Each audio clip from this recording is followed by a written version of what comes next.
ॐ वन्दे शम्भुम् उमापतिं सुरगुरुं वन्दे जगत्कारणं वन्दे पन्नगभूषणं मृगधरं वन्दे पशूनां पतिं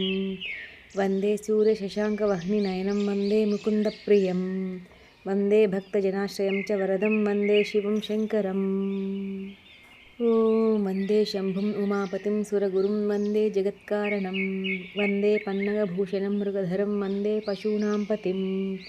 वन्दे सूर्यशशाङ्कवह्निनयनं वन्दे मुकुन्दप्रियं वन्दे भक्तजनाश्रयं च वरदं वन्दे शिवं शङ्करम् ॐ वन्दे शम्भुम् उमापतिं सुरगुरुं वन्दे जगत्कारणं वन्दे पन्नगभूषणं मृगधरं वन्दे पशूनां पतिं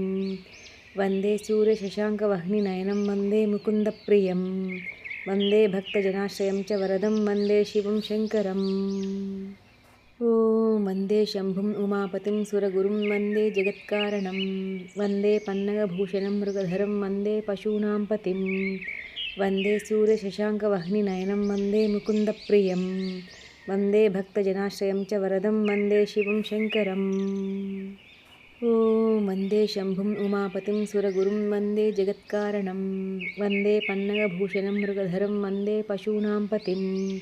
वन्दे सूर्यशशाङ्कवह्निनयनं वन्दे मुकुन्दप्रियं वन्दे भक्तजनाश्रयं च वरदं वन्दे शिवं शङ्करम् ॐ वन्दे शम्भुम् उमापतिं सुरगुरुं वन्दे जगत्कारणं वन्दे पन्नगभूषणं मृगधरं वन्दे पशूनां पतिं वन्दे सूर्यशशाङ्कवह्निनयनं वन्दे मुकुन्दप्रियं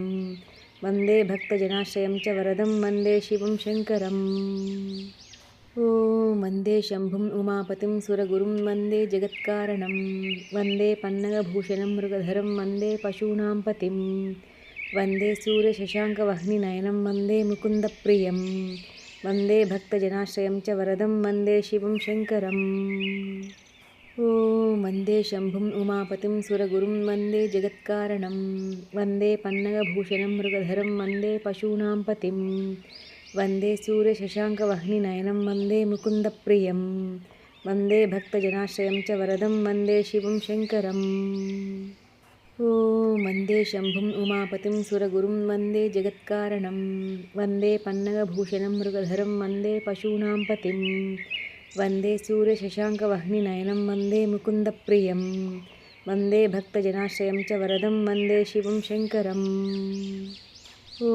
वन्दे शम्भुम् उमापतिं सुरगुरुं वन्दे जगत्कारणं वन्दे पन्नगभूषणं मृगधरं वन्दे पशूनां पतिं वन्दे सूर्यशशाङ्कवह्निनयनं वन्दे मुकुन्दप्रियं वन्दे भक्तजनाश्रयं च वरदं वन्दे शिवं शङ्करम् ॐ वन्दे शम्भुम् उमापतिं सुरगुरुं वन्दे जगत्कारणं वन्दे पन्नगभूषणं मृगधरं वन्दे पशूनां पतिं वन्दे सूर्यशशाङ्कवह्निनयनं वन्दे मुकुन्दप्रियं